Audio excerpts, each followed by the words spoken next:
It's always so painful to kill VSs these days.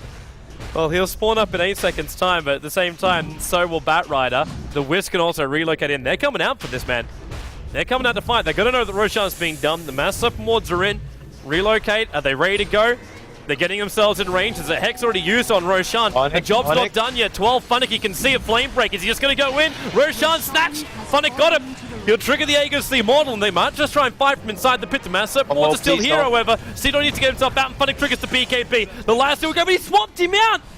There'll still be the kill, however. But at the same time, they're coupling abilities. BZZ up tops the BKB, kills off the Vengeful Spirit. However, BZZ locked inside the pit. No way out. He's trying to use the Mass Serpent Wards as a bit of cover fire, while the Tinker up on top of the cliff. The Mystic Flare from Skywrath. There's almost 1,400 gold going into Dendi, and they need some kind of stun on top of the Tinker. They just don't have it, however. Seedoy, so low on life as the puck.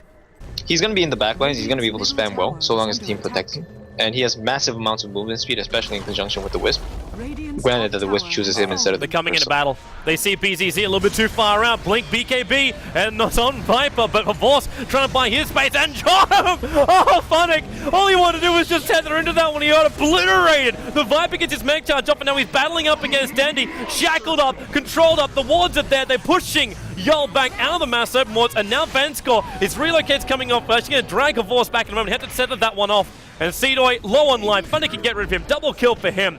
It's a slaughter fest with double buybacks. A Vorce getting nuked down by a respawning up god.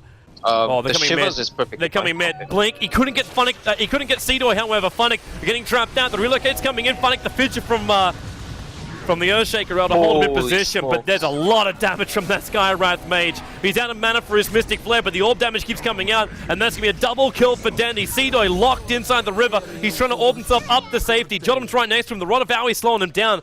They've already, he BT'd himself into the second wave, not the front wave, however, so he hasn't revealed the fact he's in here in the middle lane, but of course, that damage output with Vanskor's buff up, they're ripping through the racks. VS, man, look at the range of that swap!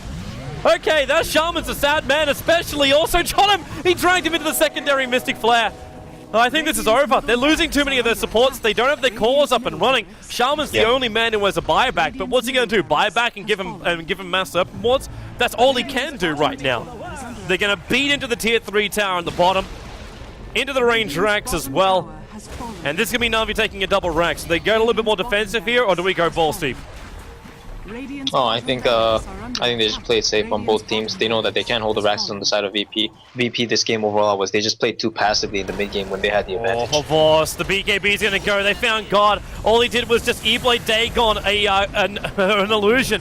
And they'll lose both the Shaman as well as the Tinker. And they're waiting for more for Seedoy. BZZ is here too. This could be the final fight here for game number 1. Vorce pumping out the deeps. He's trying to, should still BZZ. Very, very tanky. Seedoy comes back in again with the Dream Coil. But Vorce, he doesn't want to stop for this one. He'll take the stun already. Vansko keeps the buff up. There's a good Fissure block, but FNG's in front of Viper. And they're flame breaking him back down again. Okay, there is no way they can defend this. Na'Vi have way too much power. There's even an action rune up on top. That's the DD rune if they want to take it. But there's no buybacks available for Virtus Pro at all. And there it is. There's the GG call coming 52 minutes in. I think the real turning point of this game was that first Roshan that Na'Vi got for free. After VP wiped a couple of heroes, they completely backed off, thinking that Na'Vi was going to re-engage and just run into their heroes for no absolute reason. And